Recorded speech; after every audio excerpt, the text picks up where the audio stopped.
There's something a lot of people start to notice after a while. The people who look the richest are often the ones who feel the most financial pressure. And at the same time, some people who look pretty average are actually quietly building real wealth. Same cities, same opportunities, sometimes even the same income. So what's the difference?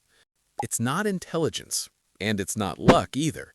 It's something most people don't really pay attention to. It's the difference between living a life that looks expensive and building a life that's actually financially strong. Let me walk you through a simple example. Say you're making about $4,800 a month after taxes. Nothing crazy, but you're doing okay. Stable, comfortable. Now you start upgrading your life. You move into a nicer apartment, around $1,700. You get a car payment, about $500 a month. Utilities and insurance, $350. Groceries, $450. And then the smaller stuff starts creeping in. Coffee runs, subscriptions, going out on weekends, maybe a trip here and there. Nothing extreme, nothing irresponsible, just a better lifestyle. But then something starts to happen. By the end of the month, you're checking your bank account more often than you expected. And here's the interesting part. From the outside, people would probably look at your life and think you're doing well. You've upgraded. You're comfortable. You've made progress. But inside, there's this quiet pressure. Not panic, not stress in a loud way, just a constant awareness that you now have to maintain this lifestyle. And that's where things begin to shift.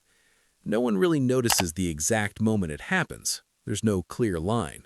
But over time, your income stops feeling like pure freedom and starts feeling more like responsibility.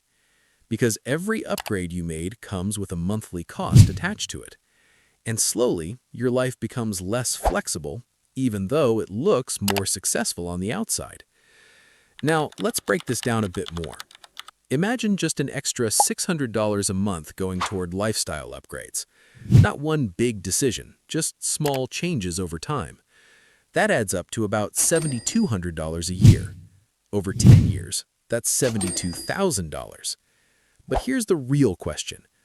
What if that same money was invested instead? It wouldn't just stay $72,000. It could grow into something much larger over time. Not overnight, but steadily, almost without you noticing. And the reason this happens isn't because people are careless. It's because of how quickly we adapt. Human beings adjust fast. What once feels like a luxury becomes normal sooner than expected. And once something feels normal, it no longer feels optional. It starts to feel necessary. Then you add social comparison into the mix. You start looking at other people, comparing lifestyles, comparing upgrades.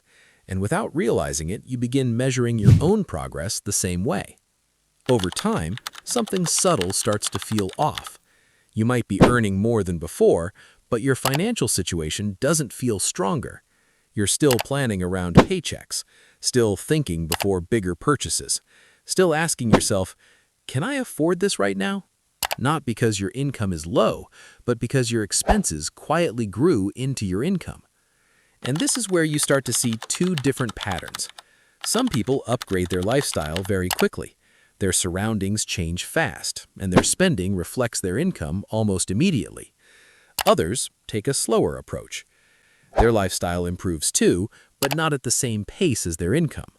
From the outside, they might not look that different, but internally, they're building something the first group isn't: flexibility, options, and time.